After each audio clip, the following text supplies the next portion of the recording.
بسم اللہ الرحمن الرحیم۔ ناظرین اکرام، پروگرام تذکرے کے ساتھ ہم علماء کرام کے ساتھ آپ کی خدمت میں حاضر ہیں، اور جیسے کہ میں نے ابتداً اپنے پروگرام کے ٹاپک کا تذکرہ کر دیا تھا، لیکن اگر کچھ مومنین ناظرین جو ہمیں ابھی جوائن کر رہے ہیں ان کو بتا دیں کہ ہمارے پروگرام کے آج کے پروگرام کے 3 ٹاپکس ہیں: بعثت، معراج اور 28 رجب المرجب کے حوالے سے سفر امام حسین علیہ السلام مدینے سے روانگی۔ وقفہ سے قبل حجت الاسلام والمسلمین مولانا سید عاشق حسین نقوی صاحب قبلہ گفتگو فرما رہے تھے۔ میں ان کی گفتگو کو بالکل وہیں سے دوبارہ جوڑوں گا۔ قبلہ جی۔ شکریہ جناب السلام عاشم صاحب۔ میں گزارش کر رہا تھا کہ وَأَنذِرْ عَشِيرَتَكَ الْأَقْرَبِينَ کے سلسلے میں رسول خدا نے جناب امیر علیہ السلام سے فرمایا کہ اس طرح آپ کھانا تیار کرائیں۔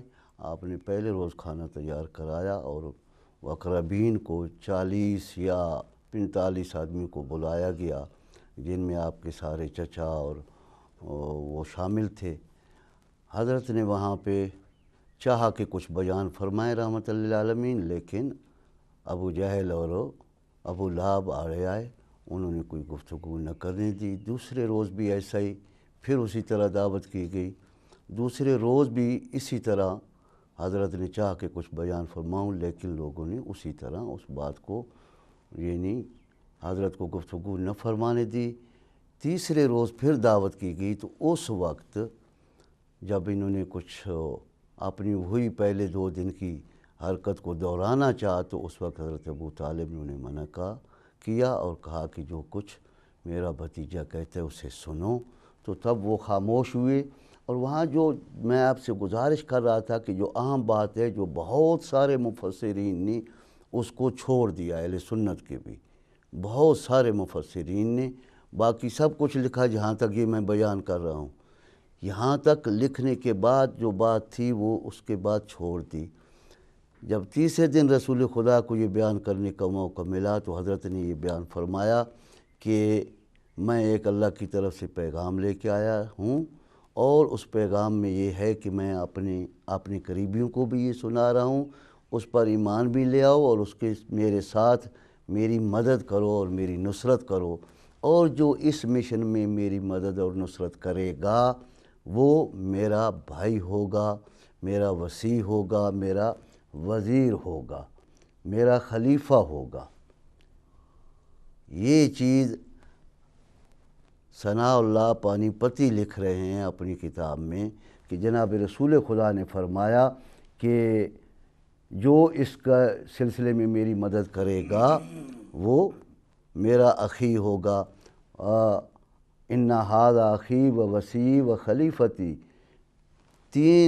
تیسرے روز جب جناب امیر علیہ السلام نے اٹھ کر یہ اقرار کیا کہ یا رسول اللہ، میں آپ کی نصرت کروں گا، میں آپ کا مشن میں آپ کے ساتھ آپ کی مدد کروں گا، جبکہ سارے خاموش رہے، تو اس وقت جناب رسول خدا نے ارشاد فرمایا، آپ کے شانہ پہ ہاتھ رکھ کے فرمایا، ان ھذا اخی و وصی و خلیفتی فیکم، یہ اب تم میں میرا بھائی ہے، میرا وصی ہے اور میرا خلیفہ ہے۔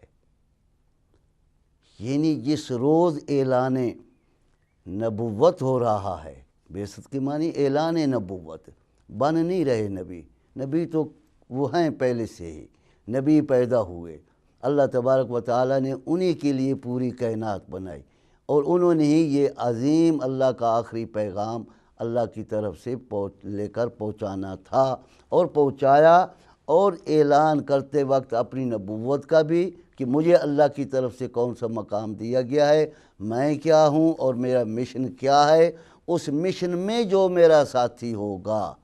ادھر اعلان نبوت و رسالت جناب فرما رہے ہیں، تو ساتھ ساتھ اسی وقت اپنے خلیفہ کا، اپنے نائب کا، وصی کا اعلان بھی فرما دیا۔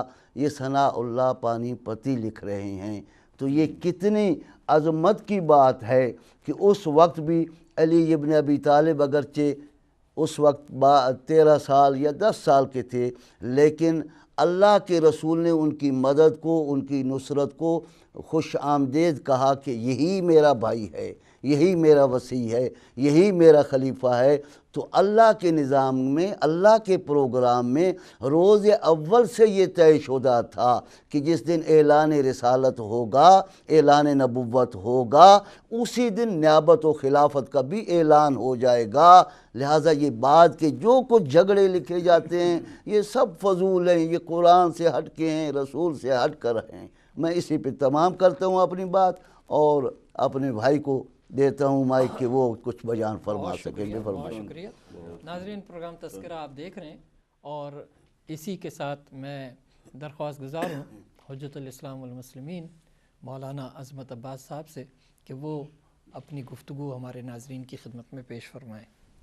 جی شکریہ۔ السلام علیکم ناظرین۔ وعلیکم السلام۔ رجب المرجب واقعاً جو خدا کا مہینہ ہے، اور واقعاً اگر دیکھا جائے اس جہت سے بھی ہمیں خدا کا ہی مہینہ لگ رہا ہے کہ اس مہینے میں جو کچھ اللہ تعالیٰ کی طرف سے انسانوں کو عطا کیا گیا، 13 رجب المرجب کی بات ہو یا پھر 27 رجب کی بات ہو، یقیناً آج کا یہ جو پروگرام ہے 27 رجب اور 28 رجب کے حوالے سے ہے۔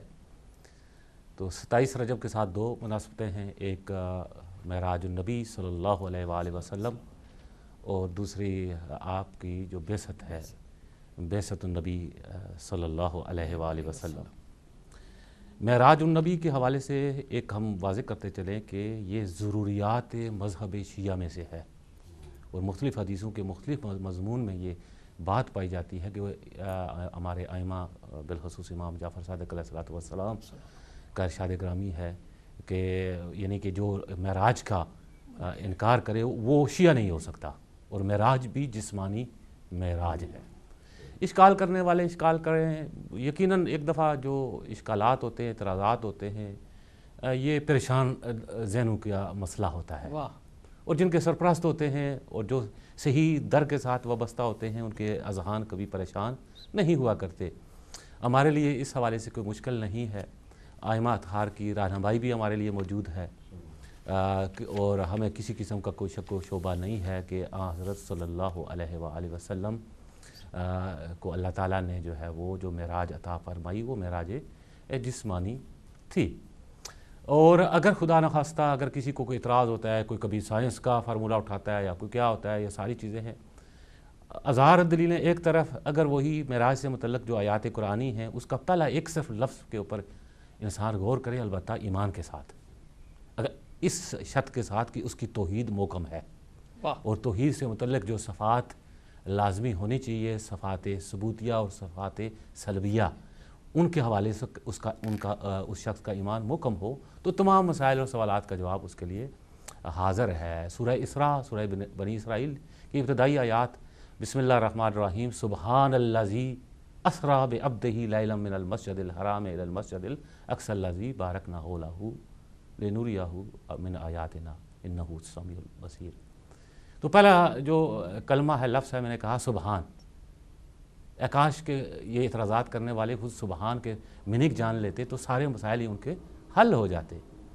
یعنی وہ جو بندے کو لے گیا ہے وہ سبحان ہے، ہر ایک نقص سے اور ہر ایک عجز سے اور بے بسی سے وہ پاک و منزہ ہے، ہر عیب سے۔ جہاں ہمارے لیے ایک چیز ناممکن ہوتی ہے اس کے لیے ممکن ہوتی ہے، وہ پاک و پاکیزہ ہے، ہر نقص اور عیب، ہر مجبوری سے پاک اور پاکیزہ ہے۔ وہ جو ایسی شان کا مالک ہے، وہ کہہ رہا ہے کہ میں لے کر گیا ہوں رات کے وقت اپنے بندے کو مسجد الحرام سے مسجد الاقصی کی طرف۔ تو اس لحاظ سے ہمارے لیے کوئی مسئلہ نہیں ہے، خود قرآن مجید کی نص ہے صریح اس کے حوالے سے، اور جو سورہ النجم میں آیات ہیں کہ وہ یقیناً میں اس کو پھیلانا نہیں چاہتا، تو اس میں بھی جو ہے وہ تمام قرینے اور الفاظ دلالت کرتے ہیں اس عقیدے کے اوپر جس عقیدے کو ہم جو ہے وہ اپنے دلوں میں بٹھائے ہوئے ہیں۔ یہاں ایک جو میں نقطہ جو عرض کرنا چاہتا ہوں ناظرین کی خدمت میں بھی، اور اپنی بھی یہ سعادت ہے کہ خدا نے اس مبارک موقع پر یہ گفتگو کرنے کی توفیق عنایت فرمائی ہے، کہ اللہ تعالیٰ نے جو اپنے حبیب کی جو شان بیان کی اور اپنے پاس جو بلایا ایک خاص میٹنگ پلیس پر، یہ البتہ اس سے پہلے بھی میں ایک حدیث منشن کرنا چاہوں گا کہ امام جعفر صادق علیہ الصلوۃ والسلام کی ایک حدیث مبارکہ ہے اسی موضوع سے متعلق کہ خداوند منان مکان نہیں رکھتا، کوئی خاص مکان نہیں رکھتا، یعنی وہ محدود کسی مکان میں نہیں ہے کیونکہ تاکہ کوئی شخص کہے کہ جو ایک جگہ بیٹھا ہوا ہے وہی اس کا جو ہے کیپٹل ہے اور وہاں پر اپنے حبیب کو بلایا۔ امام فرماتے ہیں کوئی خاص مکان نہیں رکھتا اور نہ ہی اس پر کوئی زمانہ گزرتا ہے، تو پھر کیوں بلایا؟ اس لیے آپ نے محبوب کو بلایا تاکہ فرشتوں کو اور آسمان کے باسیوں کو حضرت صلی اللہ علیہ وسلم کی تشریف آوری سے عزت بخشے اور اپنے عظمت کے عجائب اپنے حبیب کو بتائے تاکہ واپس جا کر وہ ان لوگوں کو ان سے آگاہ کرے۔ تو لہٰذا اس لحاظ سے ہم دیکھتے ہیں کہ ایسا ہمارا عقیدہ نہیں ہے، ہم جسم و جسمانیات کے قائل نہیں ہیں، ہم اس خداوند منان پر عقیدہ رکھتے ہیں اور ہمارا عقیدہ توحید یہ ہے کہ خدا ہر جگہ پر موجود ہے، خدا کے وجود سے کوئی کائنات کی جگہ خالی نہیں ہے کہ وہ آسمان پر ہو اور وہاں سے کنٹرول کر رہا ہو، اس طرح کا ہمارا عقیدہ نہیں ہے کہ پھر وہاں سے کبھی جو ہے وہ دوسرے آسمان پر اترتا ہو، پھر تیسرے پر، پھر کبھی چھٹے کے اوپر۔ خدا کوئی ایسی جگہ اس کے وجود سے خالی نہیں ہے۔ تو میں اس حوالے سے جب بھی گفتگو کرتا ہوں تو اس مطلب کو سمجھانے کے لیے کہ پھر وہاں پر لے گیا اور کیا ہے وہاں پر خدا، وہاں پر ملاقات، تو ایک شک و شبہ جو ایجاد ہوتا ہے، تو اس میں عرض یہ ہے کہ جس طرح ہم بندوں کو اللہ تعالیٰ دعوت دیتا ہے، وہ خدا کے جو ہمارے گھروں میں بھی موجود ہے، لیکن ایک میٹنگ پلیس ہمارے لیے مقرر کرتا ہے کہ تم میری نیت سے میری طرف سفر کرتے ہوئے اپنے گھر کو چھوڑو، خود ہی تم نے بنایا ہوا ہے وہ گھر لیکن میری طرف منسوب کر دیا ہے، مسجد محلے کی مسجد ہے، وہاں پر آؤ، تو گیا میری ملاقات کے لیے تم آ رہے ہو، تمہیں ایک عزت ملتی ہے کہ تم خدا کے گھر میں جا رہے ہو، ایک میٹنگ پلیس ہے۔ پھر اس سے بھی بڑھ کر لوگوں کو جو ہے وہ شرف عطا کرتا ہے اللہ تعالیٰ کہ آپ مکہ میں آئیں، بیت اللہ شریف میں۔ تو کون ہے جو اس چیز کا قائل ہوگا کہ خداوند منان خانہ کعبہ میں رہتا ہے جی؟ لیکن وہاں ہم جاتے ہیں اور جانے والے سارے جا رہے ہیں کہ ہم خدا کی طرف ہمارا سفر ہے جی، وہاں جاتے ہیں اور ہمارا عنوان بدل جاتا ہے جی۔ ہم خدا کے بندے یہاں بھی تھے، خدا کی احاطہ قدرت میں تھے، وہاں پر ہمارا عنوان بدلتا ہے، عزت ہمیں ملتی ہے اور ہمیں ضیوف اور رحمان کہا جاتا ہے، وہ ہمارا میزبان بنتا ہے۔ تو اس سفر میں اور ایک خاص جگہ پر بلانے میں حکمتیں ہوتی ہیں تاکہ آنے والے کو بھی ایک احساس ہو اور جو بلاتا ہے اور پھر جو دیکھنے والے بھی ہوں ان کو بھی احساس ہو کہ ان کو اگر توفیق ملی ہے، میں نے ان کو بلایا ہے وغیرہ۔ تو اسی طرح اپنے نبی کو جب وہاں بلایا ایک خاص میٹنگ پلیس میں، کیونکہ بہت سارے جگہوں پر خدا ملتا ہے ہر ایک کو، لیکن ایسی محبوب ہستی کے ساتھ کوئی ایسا میٹنگ پلیس ہو جہاں کسی سے بھی اس نے ملاقات نہ کی ہو۔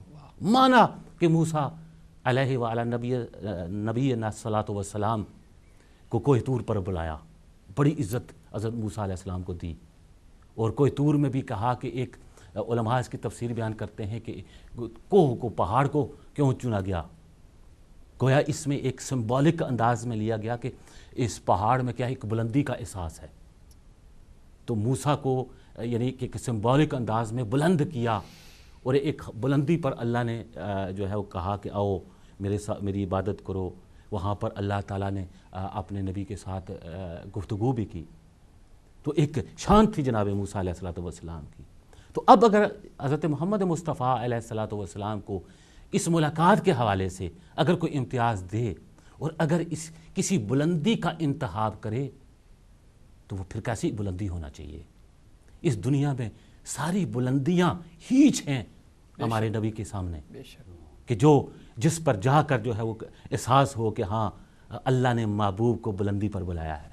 تو ساریاں بلندیاں جہاں پر ہیچ ہیں، تو اپنے محبوب کو ایسی بلندی پر بلایا کہ جہاں پر اس کا کوئی مقرب ترین بندہ بھی نہ پہنچا ہو، جہاں پر جبرائیل جیسا جو مقرب فرشتہ ہے وہ بھی کہتا ہے کہ نہ، اگر اس سے آگے میں بڑھوں تو میں جل کر راکھ ہو جاؤں.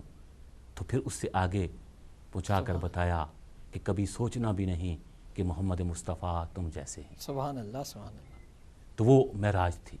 لیکن یہاں پر ایک جو عام بات ہے جس کی طرف ہمیں متوجہ رہنا چاہیے کہ پیغمبر اکرم صلی اللہ علیہ وآلہ وسلم کے مختلف مقامات ہیں. آپ کے پاس مقام نبوت بھی ہے، مقام رسالت بھی ہے، اور وہ بھی مقام نبوت اور رسالت بھی اس درجے کا کہ جس درجے پر نہ کوئی نبی پہنچا ہے نہ کوئی رسول ہے. لیکن جب پیغمبر اکرم کو بلایا تو نہیں کہا کہ میں اپنے نبی کو بلا رہا ہوں، واہ واہ. میں اپنے رسول کو بلا رہا ہوں. سبحان اللہ زی اسرا بعبدہ، یعنی وہ جو اپنے بندے کو، عبد کو لے کر گیا. یہاں پر ایک واقعاً انسان جب غور کرتا ہے تو ایک اسے کیفیت حاصل ہوتی ہے اور کیف حاصل ہوتا ہے اسے کہ دیکھیں ایک دفعہ ہم بھی بندے ہیں. دیکھیں تکویناً تو سب بندے ہیں اللہ کے، واہ. یعنی اللہ نے کائنات یعنی ہمیں بنایا ہے. ہمارا جسم اور جسمانیات ہمارے قابو میں نہیں ہے، اسی کے مطابق سب کچھ سارا سلسلہ چلتا ہے. ایک تو ہے بندگی تشریحاً، جو انسان ارادے سے اللہ کا بندہ بنتا ہے، مقام قرب تک پہنچتا ہے. اس کے اتنے درجات ہیں کہ اس لحاظ سے ہم ایک پس درجے پر شاید میں بھی اپنے آپ کو کہوں کہ بندہ. تو ہمارے جیسے لوگ جب اپنے آپ کو بندہ کہیں، میں اللہ کا بندہ ہوں، ہم اللہ کے بندے ہیں، ہمارا اللہ کا بندہ کہنا اور ہے اور اللہ کسی کو اپنا بندہ کہے یہ معنی اور ہے. بالکل اسی طرح دنیا والے کسی کو سچا کہیں اور بات ہے، اور خدا کسی کو اور کچھ ہستیوں کو سچا کہے یہ اور بات ہے. تو اللہ تعالیٰ اپنے بندے کو معراج کرواتا ہے. تو یوں کہیں کہ یہ مقام عبودیت کی معراج تھی. سبحان اللہ. یہ مقام عبودیت کی معراج تھی. اور واقعاً 27 رجب میں پیغمبر اکرم صلی اللہ علیہ وآلہ وسلم کی جو بعثت ہے، تو اس میں بعثت میں بھی کیا ہے، کیا اس کا ایک تعلق ہے معراج کا اور بعثت کا. معراج ہے تو مقام عبودیت کی. تو یہاں پر ایک بڑا لطیف نکتہ ہے ایک بزرگ عالم دین کا. کہتے ہیں کہ پیغمبر اکرم کا یہ سفر تھا تو انسان کا ایک مزاج ہے، ایک فطرت ہے، جب اس کا کوئی رشتہ دار یا جس کے ساتھ کوئی تعلق ہو سفر پر جاتا ہے، تو ایک طولانی سفر پر جائے اور کافی عرصے کے بعد آئے، تو اس کے جو رشتہ دار ہوتے ہیں، اس کے بیٹے ہوتے ہیں، بچے ہوتے ہیں، بھائی ہوتے ہیں، تو وہ توقع رکھتے ہیں کہ جو سفر سے واپس آیا ہے تو ہمارے لیے کچھ گفٹ لے کر آئے. مثلا ایک باپ ہے جب جاتا ہے تو اس کے بچے توقع رکھتے ہیں کہ بابا مثلا ہم سفر زیارت پر جاتے ہیں، سفر حج پر جاتے ہیں تو واپس آتے ہیں. البتہ جو سمجھدار اولاد ہوتی ہے وہ یہ توقع رکھتی ہے کہ اس سفر کے متناسب کوئی تحفہ ہمارے لیے لایا جائے. تو سفر زیارت پر جاتے ہیں تو واپس آتے ہیں تو کیا ہوتا ہے، تسبیح ہوتی ہے، مصلی ہوتا ہے، کسی زیارت کی ایک تصویر ہوتی ہے. اس قسم کی چیزیں جو ہوتی ہیں وہ مثلا ایک باپ لے کر آتا ہے. اب دیکھیں رسول ہیں، نبی ہیں، خدا کے بندے ہیں، لیکن رسول کا ایک تعلق امت کے ساتھ، انسانیت کے ساتھ ہے. جس طرح پیغمبر اکرم نے فرمایا انا و علی ابوا هذه الامت، کہ میں اور علی اس امت کے باپ ہیں. تو یہ ایک تعلق ہے، اس میں ایک عاطفی ایک رشتہ ہے. تو پیغمبر اس سفر سے اگر واپس آئیں تو کیا امت جو حقیقی واقعی امت ہے ان کی، جو اس ناطے کو توقع کر سکتی تھی کہ آپ اتنے سفر پر گئے، ماشاءاللہ آپ کو شرف حاصل ہوا، آپ گئے ہیں وہاں پر، ہمارے لیے بھی کچھ لائے ہیں یا نہیں؟ تو واپس آئے، انہوں نے یقیناً ہمارے لیے لایا، وہ سامان لایا. کہا کہ معراج، وہ والی معراج جو اللہ نے مجھے عطا کی ہے وہ تو تمہارے بس کی بات نہیں ہے، لیکن میں بھی تمہارے لیے سامان معراج لایا ہوں. تو چنانچہ اسی معراج کے وقت کیا لے کر آئے پیغمبر اکرم؟ نماز جو واجب ہوئی اسی موقع پر ہوئی، اور آ کر امت کو بتایا کہ الصلاۃ معراج المومن، کہ نماز کیا ہے؟ مومن کی معراج ہے. یہ بندہ ہمارے جیسا انسان اس نماز کے ذریعے جو ہے وہ قرب کی منزلیں طے کرتا ہے. تو یہ عبودیت ہے، نماز میں عبودیت ہے. وہ عبودیت کے ہی ذریعے انسان جو ہے وہ قرب خدا حاصل کرتا ہے. اور اگر میں سمیٹ کر کہوں تو پورے کا پورا دین جو ہے کیا ہے؟ یہ نصاب عبودیت ہے. یہ ایک انسان کے لیے معراج ہے اگر پورے اسلام کو اپناتا ہے، تو یقیناً وہی 27 رجب جس پر پیغمبر اکرم صلی اللہ علیہ وآلہ وسلم کی کو معراج نصیب ہوئی، تو اسی رسول کریم نے 27 رجب اللہ تعالیٰ نے اسی دن آپ کو مبعوث پہ رسالت فرمایا، اور آپ ایک ایسا نصاب عبودیت لے کر آئے پوری انسانیت کے لیے کہ اے وہ انسان کے جو پستیوں کی طرف جا رہے ہو، اگر اس نصاب کو اپنی زندگی میں جگہ دو گے تو تم بھی پستیوں سے بلندیوں کی طرف معراج پاؤ گے، سبحان اللہ۔ تمہارا سفر بھی ایسا ہو۔ اور پھر میں گفتگو سمیٹوں گا تاکہ علماء سے مزید ہم استفادہ کریں۔ پھر تیسری جو آپ نے مناسبت، جی وہ بعد میں وہ میں صرف ایک جملہ اس کے حوالے سے کیا بسم اللہ، کروں، کیونکہ میں تفصیل نہیں کروں گا اس کے حوالے سے، ٹھیک ہے۔ اپنی گفتگو سے اس کو منسلک کرنے کے لیے بسم اللہ۔ میں نے کہا کہ ان دو مناسبتوں کا آپس میں ذکر ہے، معراج کا، بعثت کا، اور پھر 28 رجب کا بھی اس 27 رجب کے ساتھ کیا تعلق بنتا ہے۔ وہی جو نصاب عبودیت انسانیت کو پستیوں سے بلندیوں کی طرف لے جانے کے لیے جو ایک نصاب مقرر کیا گیا، اسی کو جب خطرہ لاحق ہوا، واہ، ٹھیک ہے نا، اسی پر اس جو انسان دشمن اس وقت کے لوگ تھے، حکمران تھے، اسی نصاب کو مٹانا چاہا، تو اسی رسول کے فرزند نے، نواسے نے مدینہ کو چھوڑا اور ایک سفر پر نکلے تاکہ وہ نصاب عبودیت کے جو 27 رجب کو جس کا اعلان ہوا تھا، جس کا تعارف ہوا تھا، اب اس کو مٹانے کی باتیں ہو رہی ہیں۔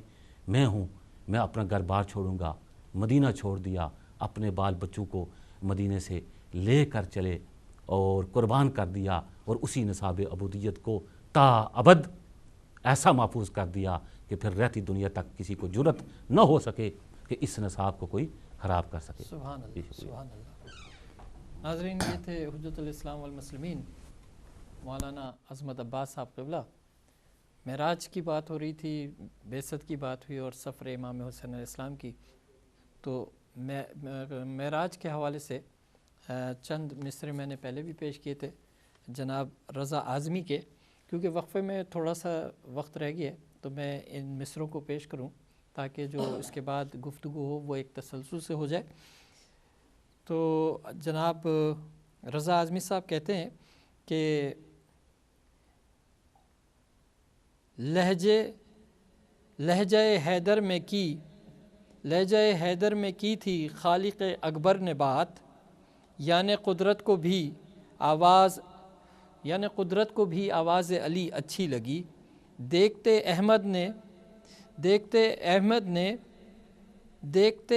احمد نہ کیوں دست خدا